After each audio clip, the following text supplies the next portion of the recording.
오늘은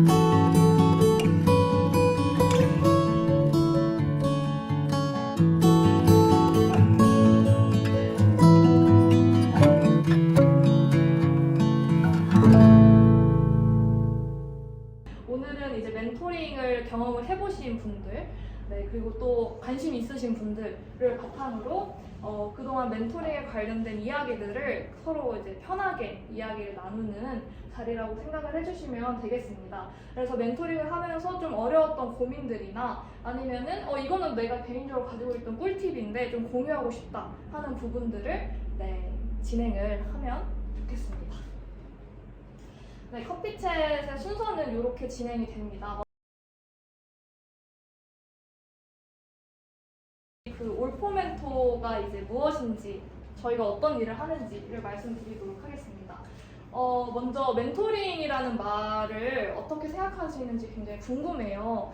혹시 의견을 좀 간단하게 본인이 생각하는 멘토링을 나누면 좋을 것 같은데 저부터 이야기를 해보도록 하겠습니다. 저는 멘토링은 좀 멘티만 성장을 하는 게 아니라 좀 가르쳐주고 또 멘티에게 좋은 영향도 받는 멘토 역시 성장을 하는 게 좀 멘토링의 특별한 부분이라고 생각을 하거든요. 다른 분들은 어떻게 생각하시는지 궁금한데. 멘토는 조언을 주는 사람이지만 조금은 좀 더 편안한 관계에 있는 관계가 좀 멘토이지 않을까 생각을 합니다. 네, 도움을 주지만 또 편안한 관계도 존재하는. 네, 좋습니다. 이렇게 오른쪽으로 이렇게 돌아가 보도록 할까요? 저는 멘토링이라고 생각했을 때 좀 나를 마주하는 자리이기도 하다고 생각을 하는 게, 전 멘토링을 할 때 멘티들한테 내가 이 나이 때면 어떤 걸 들었으면 되게 좋았겠다, 혹은 내가 이 나이 때 했던 고민에 대한 답을 조금 제시해 주면서 지금 현재 있는 저지만 그때 어떤 생각을 했었고 어떤 마음가짐을 갖고 지금까지 왔는지를 좀 생각해 보는 것 같아서 좀 나를 마주하는 시간도 있는 것 같습니다. 네. 나의 어떤 과거를 또 보는 것 같이 또 자신의 경험을 살려서 조언도 해줄 수 있는 그런 멘토를 이야기해 주셨습니다. 감사합니다. 그러면 또 말씀해 주실 수 있을까요? 저는 멘토링은 뭔가 가르쳐주는 것만이 아니라 그냥 자기가 겪었던 경험들을 나누는 시간들인 것 같습니다. 네. 경험을 나누는 그 시간. 감사합니다. 민지님. 저는 약간 선생님과 멘토는 다르니까 좀 길잡이 같은 역할이 아닌가 그렇게 생각을 했던 것 같아요. 그냥 꼭 그 과목이나 가르치는 내용이 아니더라도 어쨌든 좋은 영향력을 서로 주고받을 수 있는 관계인 것 같습니다. 서로 영향을 받습니다. 감사합니다. 일단 뭔가 지식을 전수하는 것뿐만 아니라 그 멘티분께서 자신은 어떤 걸 좋아하는지 내가 나를 말하는 사람이 될 수 있도록 자아 정체성이나 그런 아까 말씀해주신 것처럼 길잡이 역할도 하면서, 그러면서 나에 대해 가르치면서 아니면 그 멘티의 얘기를 들어주면서 또 자신도 생각을 해서 약간 말씀하신 것처럼 교합 성장, 서로 성장하는 그런 관계가 이루어지는 게 멘토인 것 같습니다. 네. 자아 정체성 이야기도 해주시면서 동반 성장에 대해서 말씀을 해주셨습니다. 감사합니다. 네, 마지막으로 이야기. 앞에서 말씀해 주신 거랑 되게 비슷한 이야기인 것 같은데요. 저도 뭔가 지금 그 당시 했던 내용들 바탕으로 후회를 했던 내용들을 가끔 후회를 해소할 수 있는 방법을 멘티한테 제시하고 멘티의 선택지를 최대한 늘리도록 도와주는 역할을 하는 게 멘토의 하나의 의미가 아닐까라는 생각을 하고 있습니다. 네, 감사합니다. 여러 선택지를 또 넓혀줄 수 있는 것이 멘토의 역할이라고 말을 해주셨는데요. 네, 이처럼 멘토링이라고 하는 것이 단순히 학업적인 것만 다루는 것이 아니라 진로적인 부분이라던가 정서적인 부분까지 다 아우르는 그런 활동이다 보니까 특히 이제 멘토 입장에서는 어떤 식으로 이걸 준비를 해야 될지 고민을 많이 하시기도 하는 것 같습니다. 저 역시도 사실 그렇게 시작을 하는 거였는데요. 저는 사실 멘토링을 되게 다양하게 시도를 해봤었어요. 그래서 멘토링을 하면서 나름대로 이걸 잘 극복해 나가는 것 같으면서도 또 어려움을 부딪힐 때가 많았거든요. 그때면 이제 다른 사람의 팁도 좀 듣고 싶고 이렇게 공유하는 시간을 좀 가지면 좋겠다고 생각을 했는데 네, 거기서 시작을 해서 저희 그 팀원들과 그 문제 의식을 공유를 해서 이 자리까지 만들어지게 된 것 같습니다. 네, 그래서 오늘 역시 이 커피챗을 통해서 여러분께서 그런 시간을 많이 가지시면 좋을 것 같습니다. 그리고 여기 만나뵌 분들 대다수가 사실 심층 인터뷰에서도 뵀던 분들이기도 합니다. 그래서 심층 인터뷰 같은 경우에는 이제 멘토링 과정에서 겪었던 어려움을 좀 먼저 의견을 듣는 시간을 좀 갖고 이런 오프라인 채팅방이나 이런 이제 커피챗 같은 걸 통해서 그런 어려움을 좀 해소하려고 하는 네, 시도가 네, 저희의 노력 중에 하나라고 봐주시면 좋을 것 같습니다. 그래서 지금부터는 저희 그 아이스 브레이킹 시간을 좀 진행을 해보려고 합니다. 네, 일단 저 이름이 이제 제 이름은 이제 박찬희이고요. 저도 여러분과 같이 멘토의 입장으로 오늘 참여하고 싶어서 멘토라는 네, 이름을 옆에 붙였습니다. 그래서 저는 뭐 삼성 드림 클래스라던가 점프온 이렇게 여러 가지 멘토링을 좀 진행을 했고요. 그만큼 어려움도 많이 느끼기도 했고 꿀팁도 많이 있으니까 같이 공유하는 시간을 가지면은 좋을 것 같아요. 제 소개를 드리면 저는 지금 서울대학교 국어교육과 재학 중에 있는 임종혁이라고 합니다. 제가 TMI를 나눠드릴 거는 그렇게 많지는 않을 것 같은데 그래서 저도 멘토링을 좀 많이 경험을 해봤고 또 지난 학기에 지금 교대에 나오시는 선생님들께서는 아시겠지만 저도 부생을 다녀왔습니다. 그래서 학교 현장에서 아이들이랑 좀 호흡하는 좀 멘토링과 다른 경험도 해봤고 멘토링도 여러 번 참여했어서 조금 이런 자리가 있다고 해가지고 한번 오게 되었고요. 멘토링을 참여하게 된 계기는 아무래도 사범대학교는 교육봉사라는 걸 좀 채워야 돼요. 그러다 보니까 가장 손쉽게 접할 수 있는 게 멘토링이고 또 제가 아이들 만나고 또 얘기하는 거 되게 좋아해가지고 멘토링도 여러 번 참여를 해봤던 것 같습니다. 진로와 관련해서도 저도 교육 쪽으로 진로 계속 희망을 하고 있어서 관련 경험 살려가지고 앞으로 계속 진로 나아가는 데 있어서 도움을 얻고 하고 있습니다.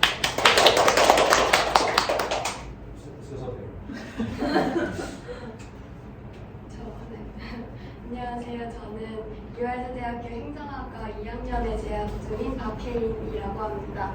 저는 멘토링 경험은 많지 않지만 이번에 지난 학기부터 교육연합봉사 동아리를 하면서 학생들과 놀이활동 봉사를 하면서 멘토링에 관심을 갖게 되었고요. 그래서 경험이 적은 만큼 경험이 많은 분들의 이야기를 한번 들어보고 싶어서 이번 프로그램에 참여하게 되었습니다. 네, 안녕하세요. 저는 멘토 팀과 기자님 자리를 함께하는 고려대학교 국어공학과 김민지라고 하고요. 그냥 친구들이 준비했다고 해서 궁금해서 이제 참여를 해봤는데 저는 멘토링 경험이 많지는 않았고 대신 이제 교직 이수를 같이 하고 있어요. 그래서 내년에 교생도 나가고 교육 봉사도 채워야 되는데 그 과정에 있어서 이미 경력이 많으신 분들의 이야기를 한번 들어보고 싶어서 도움을 얻고서 참여했습니다. 안녕하세요. 저는 이화여자대학교 영어 주전공은 영어 교육이고 그 복수 전공이 심리학과에 상담교직 이수를 해서 교생을 저는 2번 나갔고 되게 고등학교 때부터 뭔가 친구들 이렇게 영어 가르쳐주고 뭔가 자신이 뭘 원하는지 물어볼 수 있도록 약간 이끌어주는 그런 걸 좀 좋아했고 그냥 학교에서 지내면서 선생님들과 얘기를 하면서 약간 진로 고민 같은 거 특히 많이 하는데 그런 얘기를 나누면서 자아 정체성이나 그런 인성적으로도 함양할 수 있던 약간 긍정적인 경험을 바탕으로 저도 약간 아이들에게 뭔가 길잡이로서 역할을 해주고 싶다 해서 특히 이런 사회에서는 사실 뭘 해야 돼라는 뭔가 사회적 기준이 있고 잣대가 있는데 그냥 그런 것보다는 자신이 무엇을 좋아하는지 나는 어떤 사람이 되고 싶은지를 생각해 볼 수 있도록 하는 사람이 되고 싶어서 제가 교육을 지망을 했었고 근데 제가 멘토링을 하면서도 되게 좋았어요. 그냥 아이들을 정말 좋아하고 사실 교사가 되기에 저는 생각하는 게 가장 먼저 질문을 던져야 할 게 나는 아이들 정말 사랑하는지에 대한 거라서 정말 사랑하는데 제가 또 하고 싶은 일들이 되게 많으니까 사실 음악 쪽 생각을 하고 있어서 그쪽을 좀 개발을 할 것 같고, 멘토링은 그냥 뭐 인성 함량적으로라든지 진로 상담이라든지 등등을 이용해서 그냥 꾸준히 하게 될 것 같습니다. 감사합니다. 네, 저는 서울대학교 의료학과 2학년 재학 중인 임시현이라고 하고요. 저는 그 교내 중앙 동아리 중에 다중국방이라고 하는 교육봉사 동아리에서 지금 올해로 2년차 활동을 하고 있고, 거기서 어쩌다 보니 회장을 맡아서 그 멘토링에 대한 고민을 해소하기 위해서 오늘 컨텐츠에 참여하게 되었고요. 제가 멘토링을 시작하고자 했던 이유는 크면서 되게 주변 어른들한테 도움을 많이 받았던 경험이 있는데요. 그런 경험들을 좀 사회에 베풀고 싶은 어른이 되고 싶다는 마음이랑 또 좋은 어른으로 성장하고 싶다는 마음을 실현하는 첫걸음이 멘토링이 될 수 있을 것 같다는 생각에 그 봉사를 시작하게 되었습니다.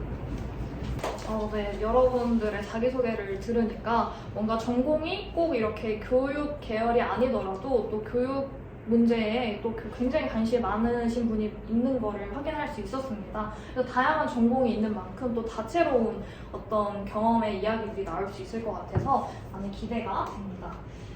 네, 그 다음으로는 이제 멘토링에 대해서 공유하는 시간을 좀 가지려고 하는데요. 사실 멘토링을 저는 진짜 너무 다양하게 하고 있지만 사실은 본인이 하고 있는 멘토링에 집중해서 진행하는 경우들이 많아서 하나, 뭐 많으면 2개 정도 이제 진행을 하실 것 같은데, 그러다 보니까 다른 멘토링은 어떻게 운영이 되고 있는지 궁금해 하시는 분들도 꽤 많았습니다. 그래서 이번 시간에는 간단하게 여러분들이 진행을 했던 멘토링 뭐 하나, 뭐 아니면 2개 정도를 소개해 주시면 좋을 것 같아요. 저 같은 경우에는 점프온이라고 하는 멘토링이 사실 제일 기억에 많이 남아요. 이게 시설보 청소년, 여성 청소년을 멘티를 하고 있어요. 면접 과정에서 하루가 걸렸거든요. 근데 이게 그 과정에서 그냥 교육이 많이 내재되어 있는 것 같다는 생각을 했었어요. 이게 프로젝트성으로 과정에서 계속 평가를 이렇게 하시더라고요. 꾸준하게 이 사람이 이 멘토링을 인내심 있게 할 수 있는지를 판단하기 위해서 그런 활동을 이제 하루 동안 구성을 하신 것 같아요. 그래서 그 과정에서 이제 멘티와 어떤 활동을 주로 하고 싶은지, 1년 동안 진행하고 싶은 그런 프로젝트가 무엇인지를 이야기 나눴던 그 시간이 정식으로 교육이다 이건 아니었지만 그 멘토를 뽑는 과정에서 많이 배웠던 것 같아서 좀 공유를 하고 싶었습니다. 네.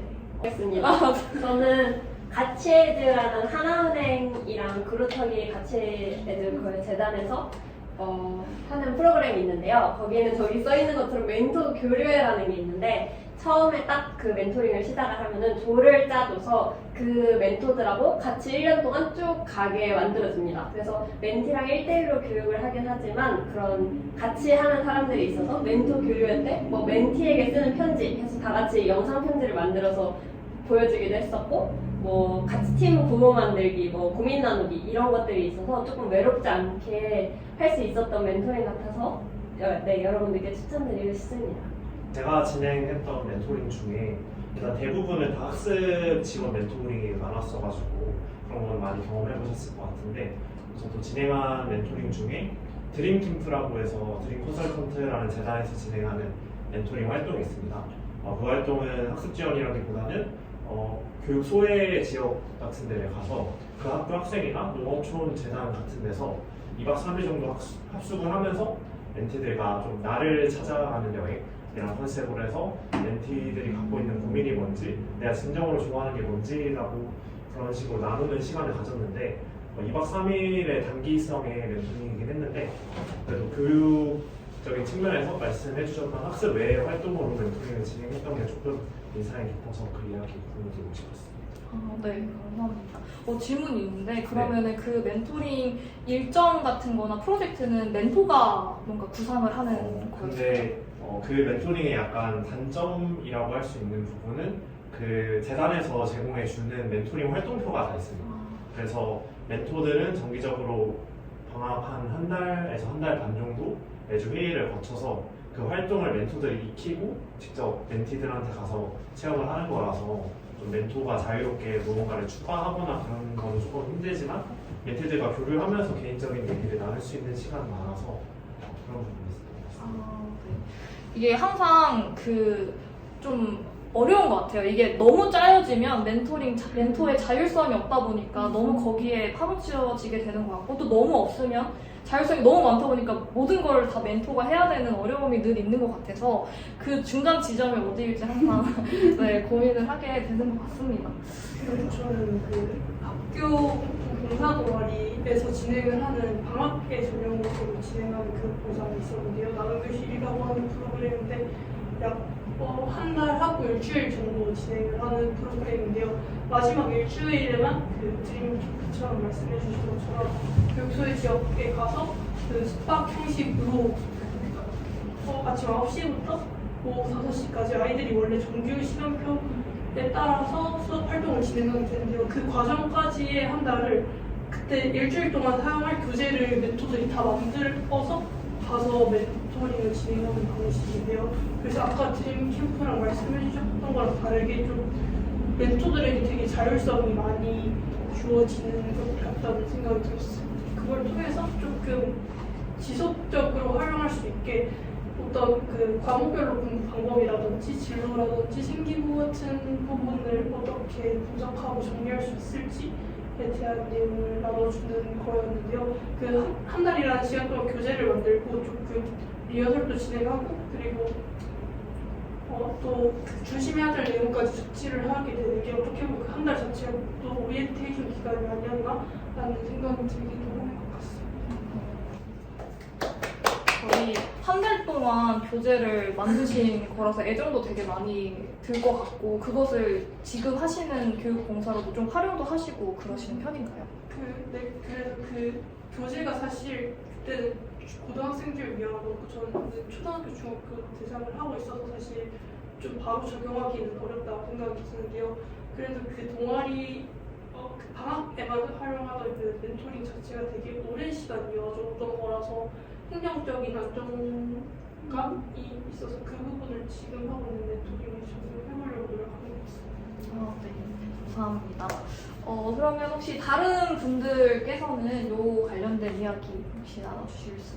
혹시 딱 멘토링은 아니고 교생 갔다 온 경험에 대해서 얘기를 해도 될까요? 네. 3번에 관련된 건데 제가 상담으로 나갔었는데 일단 저희 반을 다 한 30명 정도 상담을 하고 했는데 그래서 뭐 학습을 어떻게 하냐 이런 것도 있었지만 뭐 특별하게 나는 뭐 연기 쪽으로 가고 싶다 이런 부분도 사실 저 그런 조금 공부도 해봤어서 연기 쪽 어떻게 해야 되는지 아니면 보컬 실력을 키우기 위해서 어떻게 호흡 훈련을 해야 되는지 이런 것도 해봤고 피아노를 좋아하는 좀 내성적인 친구도 있어서 제가 피아노과를 예전에 갈렸었어가지고 같이 피아노실을 그냥 말씀드리고 빌려서 피아노 지도 조금 하면서 피아노 칠 때 어떤 기분이냐라든가 약간 이런 식으로 좀 진로 멘토링을 진행했었고 그리고 좀 제안을 받아서 제가 다양한 활동을 했다 보니까 제가 원래 상담이나 수업을 안 하는데 진로 수업 제안을 받아서 제가 이때까지 살아오면서 어떤 선택이 갈래 경험했고 또 실패에 대한 두려움이 되게 크잖아요. 특히 한국 사회에서는 한 번 하면 입시가 망하고 입시 망하면 또 인생이 망하는 것 같고 그래서 선택과 실패에 대한 대응으로 해서 약간 일단 제가 어떤 선택을 했을지 좀 퀴즈 형식으로 게임 그 카봇 하면서 애들이 되게 반응이 좋더라고요. 나중에 하시면 촬영해 주시면 나중에 상품 걸면 애들이 되게 열심히 막 폰을 한단 말이에요. 그래서 그걸 하고 나서 일단은 선택에는 아무런 그런 자율권, 정답이었고 그리고 또 가리워진 길, 그 The Road Not Taken 이라고 프러스트 로버트 같이 인용을 하면서 약간 실패에서 어떤 길을 선택하든지 너의 길이고 이런 것과 그리고 실패 라디오를 한번 열었어요. 그래서 자기가 어떤 포스트잇에 되게 예쁜 꽃 모양 포스트잇에 그냥 간단하게 나 이번에 뭐 티켓팅이 실패했다 이런 것도 괜찮고 어떤 기분이었는지 앞으로 어떻게 변화했는지 이런 걸 해서 발표를 하는 시간을 가졌는데 애들이 조금 실패에 대해서 조금 진입 장벽도 낮추고 조금 울컥하는 친구들도 보이고 그래서 되게 이런 정서적 지원이나 진로 멘토링도 좀 유의미할 것 같습니다. 되게 다양한 활동을 하신 게 되게 멘토링이라던가 이렇게 진로 상담을 하는데 굉장히 정말 그렇게 하신 분이 이야기를 하니까 아이들도 더 많이 공감을 하고 네, 받아들일 것 같습니다. 근데 이런 카웃이라던가 아니면은 이런 우체통이라고 하셨나요? 아까 그 일단 실패 라디오예요. 실패 라디오 그런 거는 어떻게 구상을 하시게 되었나요? 뭔가를 찾아보고 하셨나요? 일단은 같이 교생하시는 선생님들 중에서 특히 뭔가 이제 디지털 시대고 또 학교 현장이 많이 바뀌었잖아요. 애들도 다 태블릿을 받는 뭐 교실 뭐 학교도 있고 전체는 잘 모르겠는데 그래서 일단 좀 디지털 기기를 이용해서 뭔가 활용을 교육도 바뀌어야겠다 이런 생각이 들어서 약간 교생 선생님들 하시는 선생님들 중에 혹시 뭐 좋은 아이디어 있으면 공유하자 해가지고 카웃 추천을 해주셔가지고 그런 퀴즈나 수업 그냥 일본어 수업에서도 그런 퀴즈 해서 애들이 좀 참여를 많이 하는 걸 보면서 진로에서도 그냥 전 스토리텔링 하면서 그걸 같이 하면 실시간으로 애들도 참여 많이 할 거고 동기도 높아진다고 생각해서 일단 한 거고 그 실패 라디오에 대한 아이디어는 그 EBS 라디오 그에서 당신의 아름다운 실패를 축하합니다라는 프로그램이 6월 20일에 방영이 됐었는데 제가 그 사연을 보냈는데 선정이 됐어요. 그래서 그거를 하면서 이거를 선정되기 전에 몰랐는데 그냥 보내고 나서 나도 이 수업에서 약간 활용을 하면 좋을 것 같다. 실패에 대한 공유하는 것 자체가 실패에 대한 진입 장벽 심리적 부담감을 낮추고 또 그냥 도전해야겠다 희망이 생긴다고 생각을 해서 저도 적용을 했습니다. 네. 감사합니다.